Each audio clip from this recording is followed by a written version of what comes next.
This episode of Back to the Roots podcast is brought to you by Byron Seeds. The folks at Byron Seeds believe organic requires a different perspective, plan, and approach. Organic isn't simply a different type of product or even a different way of farming. It's a different way of thinking, planning, commitment. It's a different philosophy on how to feed the world. Many won't understand, but the people at Byron Seeds do. We're owned by organic dairy farmers. We not only have the product, but we plan, manage, and execute organic. We speak your language, we share your struggles, and we laud your successes. Organic isn't a way of doing business, it's a community. We learn from each other. We're in this together. We'd be glad to talk cropping plans, management systems, the road to profitability. We understand what you're trying to do. We're farmers just like you. Visit us at byronseeds.net or give us a call at 800-801-3596. And thanks to Byron Seeds. Regional updates are brought to you by Soil Biotics. Soil Biotics offers a complete line of organic products for improved plant health and performance, improved soil structure, and enhanced micronutrient uptake. These include natural humate products, a variety of microbial products, nitrogen maintenance aids, plant foods, and more. Soil Biotics organic products are formulated to work together as an integrated program to meet all of your organic agricultural needs. For more information, visit soilbiotics.com.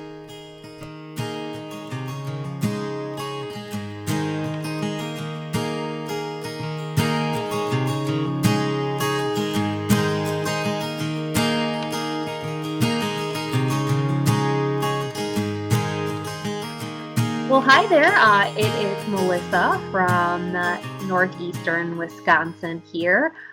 We have been unseasonably warm. I actually heard on the radio the other morning that we had broken an over 100-year-old record for heat for right here in the Appleton and the Green Bay area. So that's kind of where we're at, breaking the heat records. It is, I think we're probably on a 5 or 6 day stretch now of the temperatures being over 90 degrees. So it is now starting to get pretty hard on the cows. I'm definitely seeing across my region a substantial drop in production just because it has been so many days of so much heat, and now the humidity is picking up as well.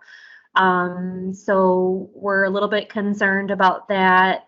It's going to stay warm. It looks like we'll just start dipping below the 80s or below the 90s, and we'll remain in the upper 80s. So we'll see how this trend continues through June and really the rest of the summer.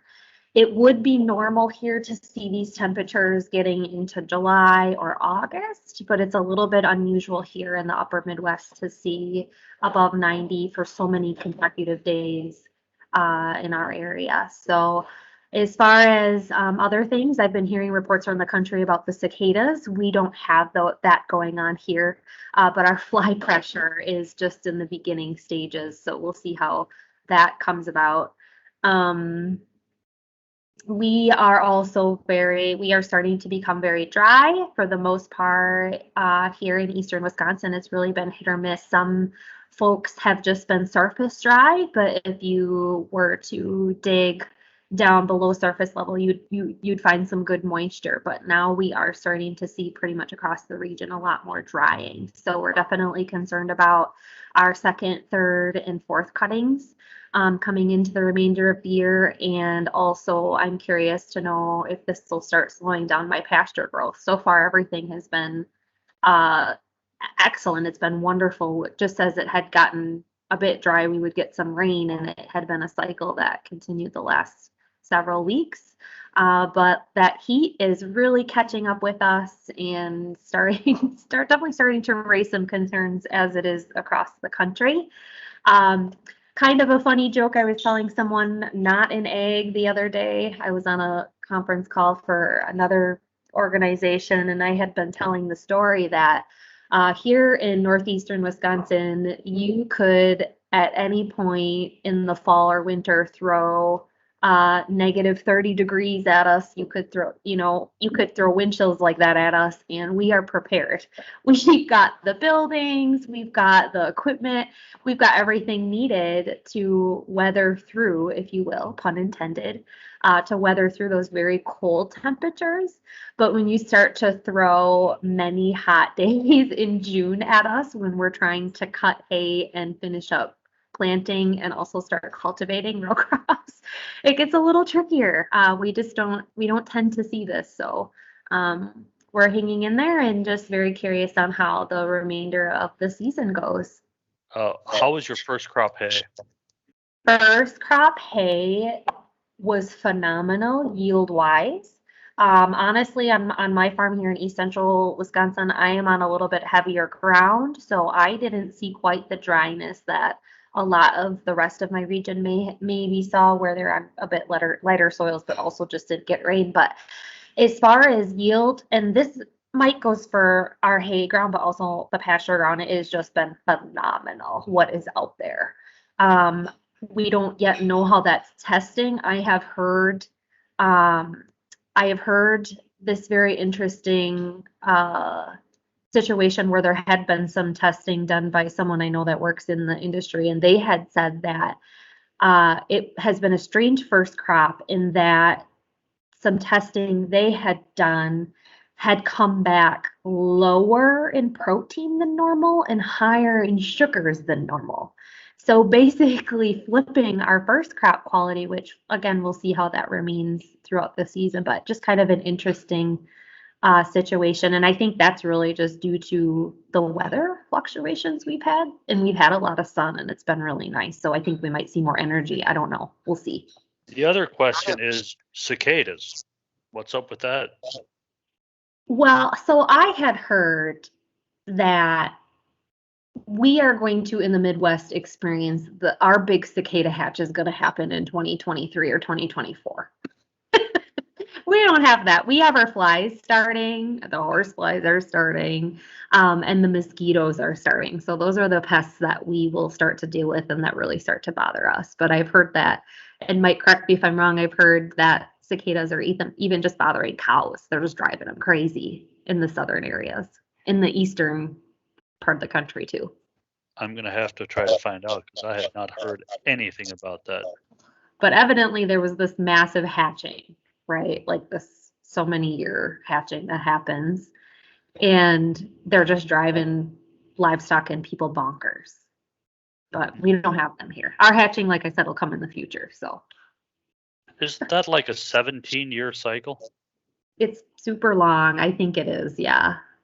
I wish mosquitoes were a 17-year cycle. Like, can you guys just go away and all the flies, if they could have a long cycle, that would be great. Yeah. Yeah, our fly pressure is getting bad here too. Horn flies are back. Deer flies are just crazy.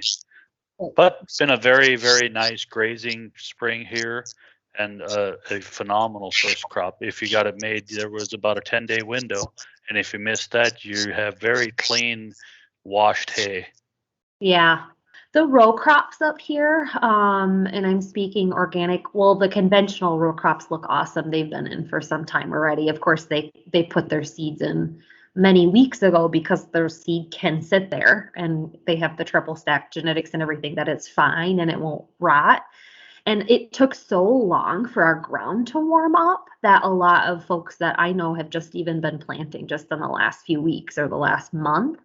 But this heat and the humidity is just like pulling these corn and these bean plants out of the ground like magic. It's amazing. They look great. Now the weed pressure is definitely kicking up too, which is to be expected. But as long as we've got some time and some windows to cultivate, which it looks like it's going to be perfect, frankly, given the precipitation situation we're in, I'm thinking so we might see some great row crops coming out of eastern Wisconsin anyway. That's really good to hear because with the heat and humidity that we have, it's just crazy how corn is exploding. I think our sweet corn grew 8 inches in a couple days. Oh, nice. That's great. Well, thank you so much for taking the time. out of your busy schedule to give me your update. So I really appreciate it. My pleasure. Hello, everybody. Jolynn McClelland from Petaluma, California. It is the second week of June here. It is a windy, sunny day in Sonoma County and very, very dry. As I reported the last time, we have had no rain. This is normally the time of year where we stop getting rain anyway, but we've had no showers all spring. So everyone now, I think, is just come to that realization that this drought is very serious and this is what life is going to be like. Hopefully this winter we get some more rain. There's more neighbors now that are starting to get, I've mentioned before, there's some that have been hauling water in for almost a year now. But now other neighbors who normally never have water problems are starting to realize that they may be coming up on a problem or getting close to having one. I know we have quite a few wells that are drilled here, and my husband actually today is finishing up hooking up one that we drilled a few years ago to start to supplement our water. Our freshwater dam, there's barely anything left. It looks just like a really huge puddle.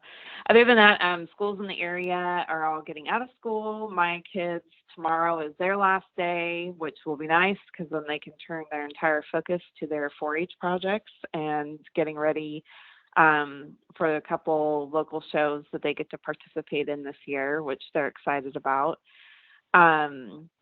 On the dairy, the cows are doing decent. We, since the last call, we actually had our validus inspection. So that went well, and we were glad to pass that and have another year of compliance there. And that's sort of all that I can think of that has changed or what we're sort of doing right now. Silage is done. We don't really have any extra fields where we make any hay, but there are other neighbors that are making some hay right now, just grass bales, nothing, no alfalfa or anything in this area. There are, back to the drought, there was a local dairy that had been in the dairy business for 132 years that sold his cows. He milked about 500 cows. He just, between the drought, and he also is 60, had no one in his family that wanted to continue, but he just decided it was time. But it sort of has put a pressure on that market. There really aren't any other buyers right now, and there's a lot of dairies in my area that would like to reduce their herds.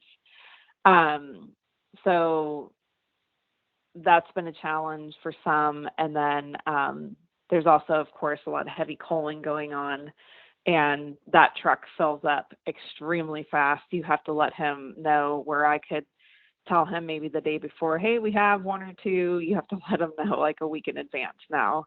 And he's added on 2 more runs. So so that is another sign of the times. But yeah, other than that, that's all I have. So on the drought, and I'm so sorry to hear that the drought's still hanging in there. How widespread is that up the coast and down the coast? It's very widespread. I know they're claiming that it's the worst here in Sonoma County, but I know the neighboring county, I think we were considered a D3 drought zone maybe 2 weeks before, and then the other county finally followed suit. So it is widespread, and even all the way up to the Oregon border, and we even hear stories of it being very dry in Oregon as well, and farmers having problems with their water rights and what have you as well. So that's the other huge issue, is hay and how expensive it's going to be and how hard it is to get. So as far as pasture, do you still have anything to graze? No, we finished grazing. The grass started to turn brown because, mind you, this is our dormant time of year. I know it's very different from other areas in the country. So that our summer is when our grass is dormant, and our grass mostly will stay green till about the end of June. It started really turning brown about 2 weeks ago. So we had to pull them off and feed heavier. We probably lost a whole month. Now, will you still be able to meet your dry matter requirement, or are you already looking at a variance in the 30% dry matter?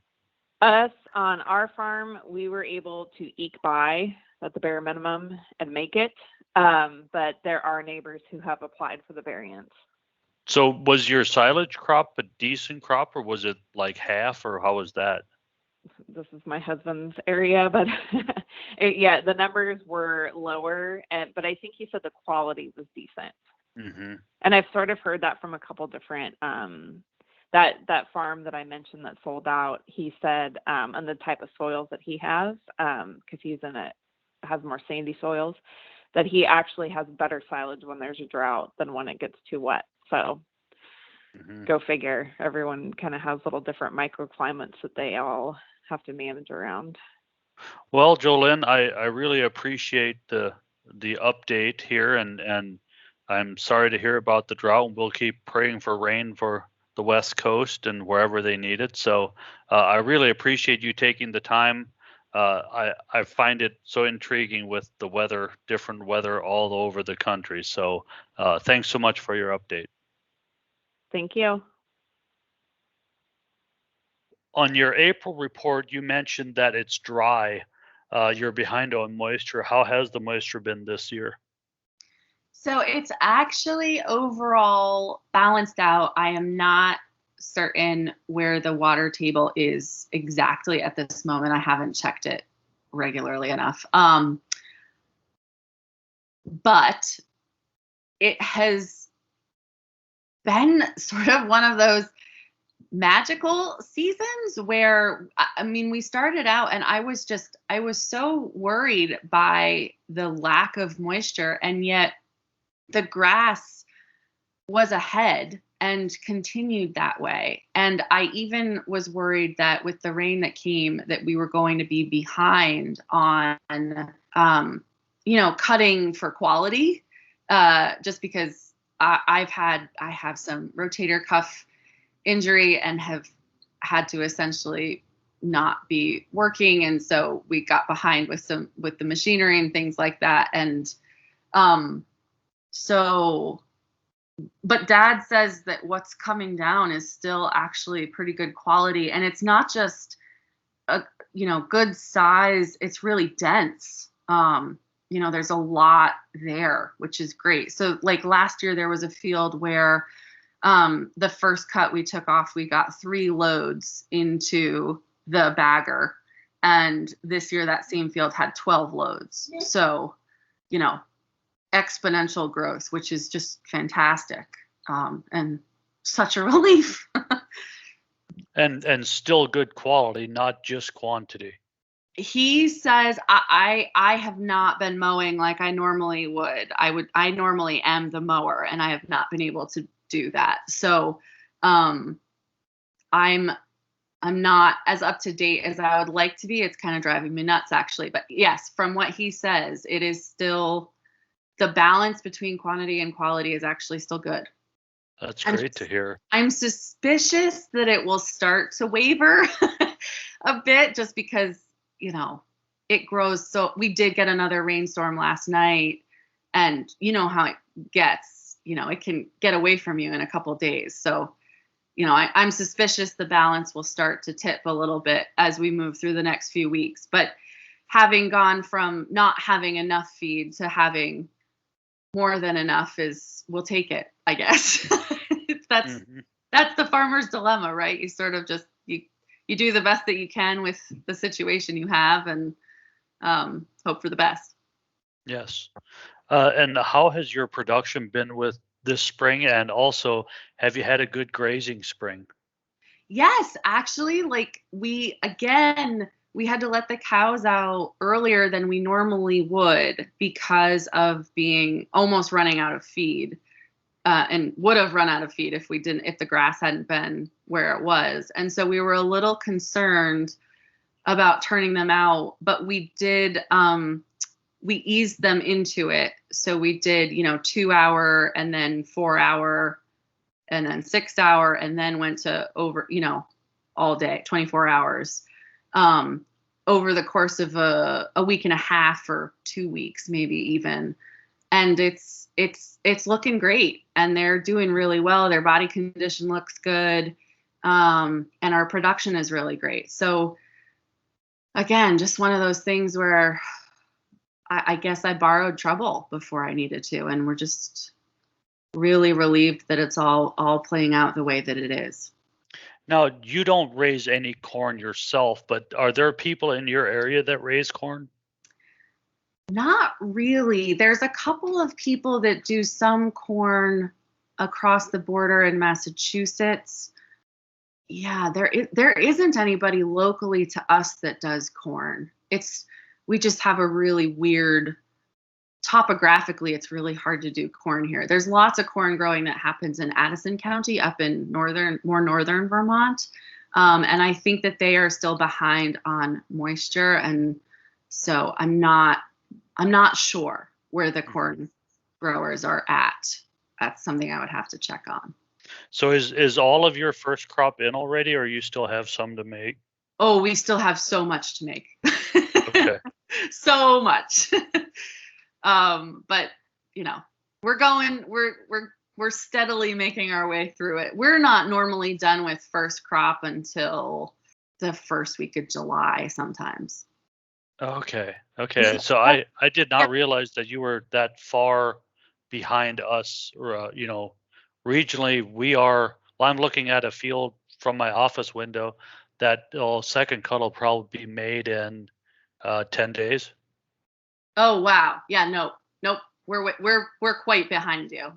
Okay. Yeah, we just started chopping June 1st or 2nd. I can't remember which day it was exactly that we put the first loads in, but we mowed the first of our first cutting on the 1st. Do you bag all your first cutting, or do you make baleage as well? We bag as much. So it depends on the year. So last year we went through all of our first cutting and didn't even fill all 4 bags. This year we already are on to the second bag, and we're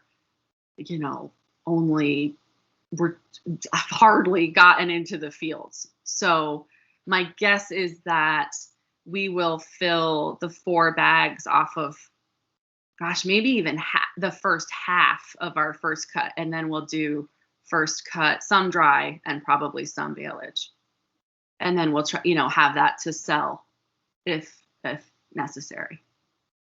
That's a wonderful position to be in, to be thinking about selling feed versus, is it going to reach? I know, it's so crazy how quickly it flip-flops from year to year. But yes, it does. It appears to me that barring some sort of unforeseen circumstance, which of course we all know can happen, Sure. that we will be in the position to sell again, which is wonderful. I'm relieved. And would your spring have been kind of on schedule, or was it later or earlier than normal? It was earlier, in terms of the grass growth, if that's what you're asking. Mm-hmm.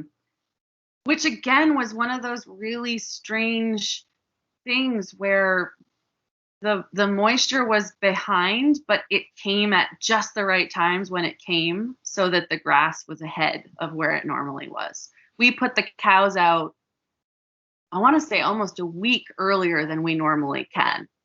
It's great news. Yeah, it was fantastic. Apologies, sorry. The Dad and Mackenzie are walkie-talkieing in the background.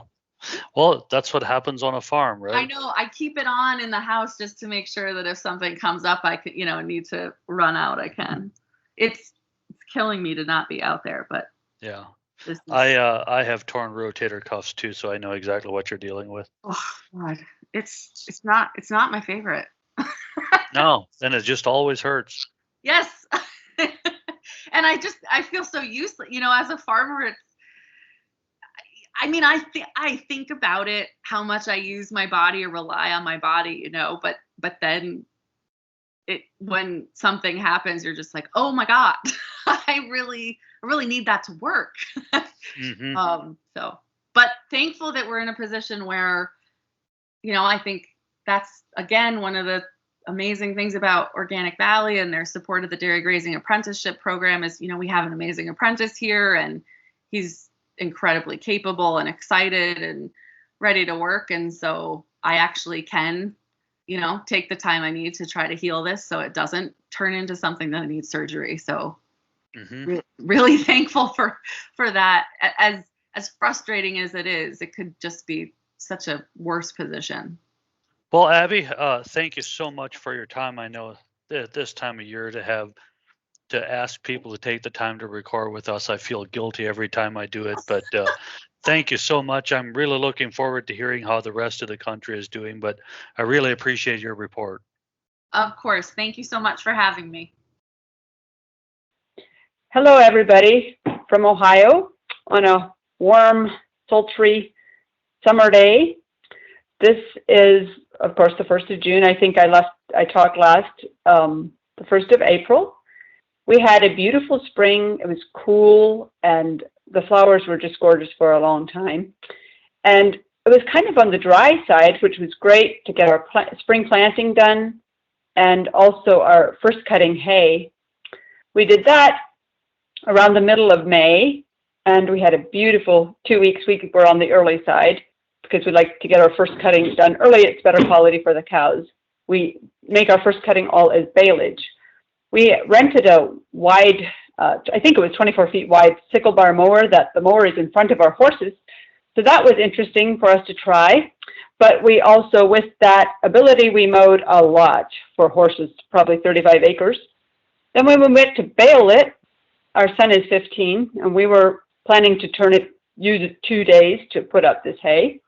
And all of a sudden it was cool and the horses could handle it. All of a sudden our son said, let's just all do it today. Well, Kevin, my husband, said, it's going to make for a late evening. Oh, let's just do it anyhow. So we decided to let the 15-year-old call the shots. We finished with the baling around 7, which was wonderful. We called the guy who we custom wrap it for him to come. And around 11 o'clock, the bales weren't all in from the field yet, but I couldn't do anything to help, so I went to bed. They woke me at 3 o'clock when they had finished wrapping. So my husband said it was just a little bit on the stupid side, shoving it all in one day. But my son, I asked him, so how do you feel? This was 3 o'clock in the morning, and he said, great, if the work's done, we can take it easy tomorrow. So it was a busy, full, but fun day. Soon after that, we got our corn planted, and just today, or yesterday, Kevin, between showers, we've had quite a bit of rain the last couple of weeks now. So Kevin was able to cultivate one field. We're hoping to be able to get into the other field, but we're having showers off and on, so it's being a little too wet for that. The spring has had lots and lots of grass for our cows. We graze most of it, and that has just been terrific. We're starting to clip some pastures now. Our 13-year-old daughter does a lot of that, which helps.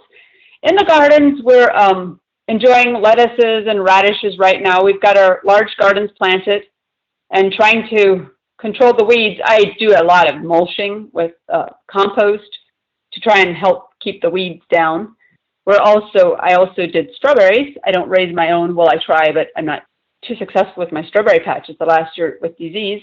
So I ordered 75 quart from people not too far off from us that raise strawberries to sell.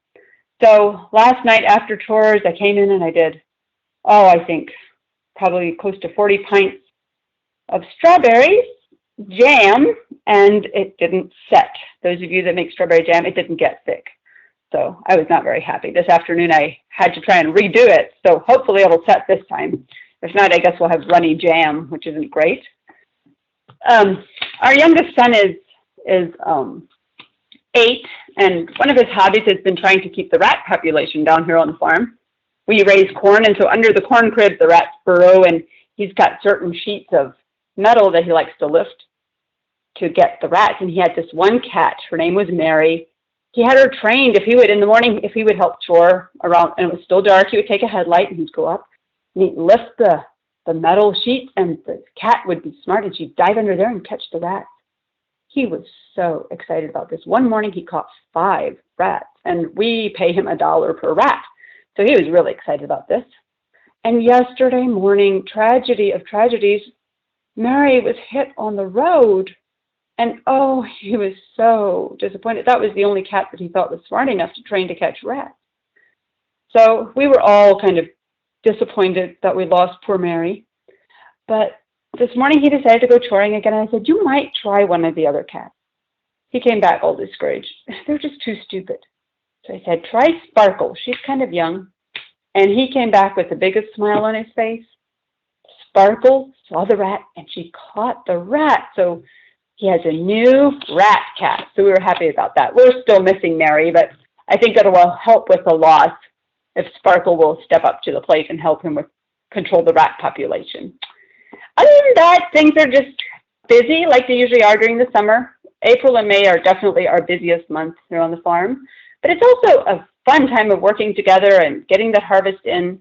Working outside, the weather has been great. It's warm and humid right now, but that's okay. That's Ohio. If you don't like it one day, if you hang around a little bit, it'll probably be different tomorrow. So I think that pretty much sums up what we're up to the last while. So we will see you later.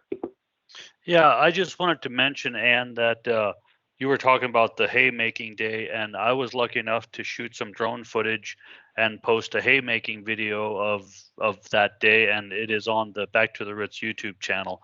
So if anybody wants to hear what mower she's talking about, as well as the crazy day of raking and baling and hauling bales, it's all on your YouTube channel. So thanks for that, Ann. And thank you so much for taking the time to give us a report. This time of year is crazy, but what I'm finding out is every time of year is crazy for a farmer. So thanks for taking the time. This episode was brought to you by Soil Biotics, providing full circle improvement for soil health and plant growth naturally.